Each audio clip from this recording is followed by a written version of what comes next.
Hello?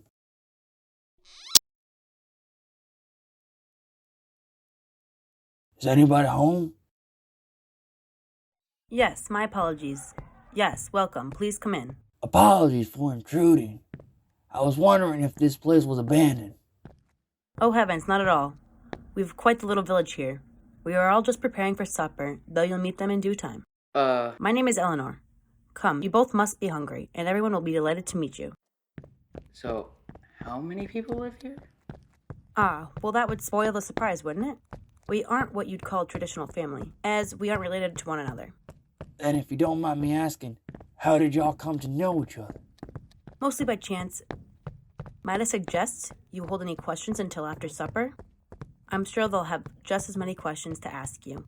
And they don't much like to wait for an answer. Then we'll make sure to be good guests.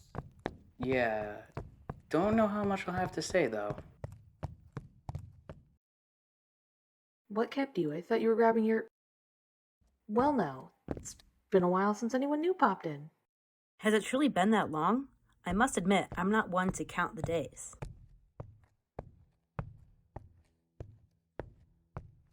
Sir Thunder, remove your meat from this ice chamber at once. What for? I need me rum more than anything you're trying to conjure.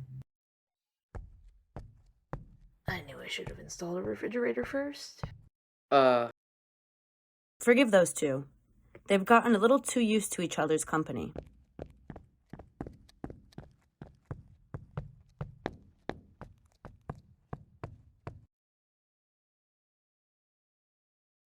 I did not notice we have guests, nor that one of them would be so young.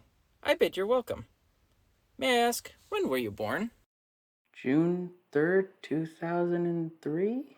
Ha! I thought it'd be more. Ah, a new face. Introductions are due, but you may call me Dr. Lewis. And I, Dr. Brown. I be Thunderclap. Oh, I'm sorry. Mine's Naomi. Oh, well, I'm Dave, and my son's Buster. And my name, Victoria. I'm happy to welcome you two here tonight, but I ask that you stay no later. Well, please begin. I did not intend to halt the pleasantries. So, anything big happening out in the world? I can't seem to get any radio out here, much less a newspaper. It's hard to think of anything major. Do you not get any reception out here? No, not really. Is this about those special waves you mentioned before? It's still hard for me to imagine, yet I'm fascinated all the same. It's not that special. That's nothing. I still want to know how you put lightning in the walls. The shock puts me name to shame. She called it electricity, dear Thunder. Though, I have to agree it's rather obtuse.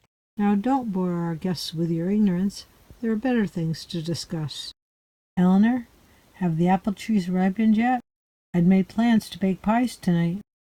Oh yes, they should be ready to pick by now. What do you grow?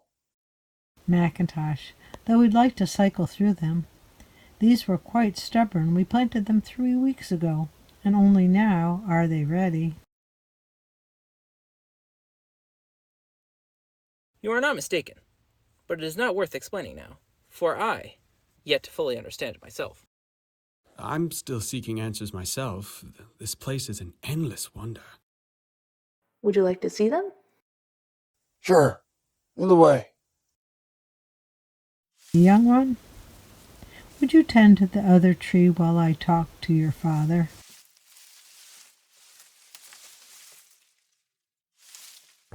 Small as it is, I appreciate your willingness to help us. Given my initial hostility, I feel I'm due to explain our circumstances properly, if you would listen. The property was originally purchased by Dr. Brown 5 years ago. Being an amateur doctor, he feared a disease he could not cure, so he studied in a solitude for 2 years, until the captain arrived. I do not know how those two tolerated each other, but Eleanor arrived a few months later and helped keep a civil household. I would have thought Dr. Lewis should be close with Dr. Brown before anyone.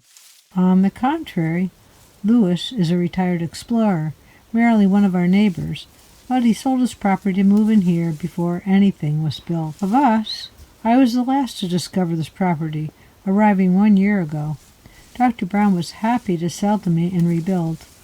All he asked was that his lab remain his to use. Aren't you forgetting someone? Well, what I said is still true. Naomi did not discover this place like the rest of us. During the rebuilding, I'd proposed hiring a volunteer to stay and provide maintenance. The fine print turned off most of my coworkers, but this is more fun than that ever was. Shame I can't tell them about it. It's in the contract. Thank you again for your understanding, but I still request that you leave by tomorrow. Though you're free to dine before you leave. The pies will be ready by... That won't be necessary. You've been a wonderful host, but I never plan to stay the night. We'd only come for a day to get away from the city, and I have to work tomorrow. Very well. I will not stop you. Please do not go and gossip about this place. I value our privacy. Living in the mountains isn't that weird, though. Fine. Hey, let's get a move on. Forecast change. We're supposed to get rain now from 5 through Sunday. Stop trying to read without your glasses. It's Sunday. No way we're getting rain this week. Wait. Let me see your phone. Why? Because I don't think it's Sunday anymore.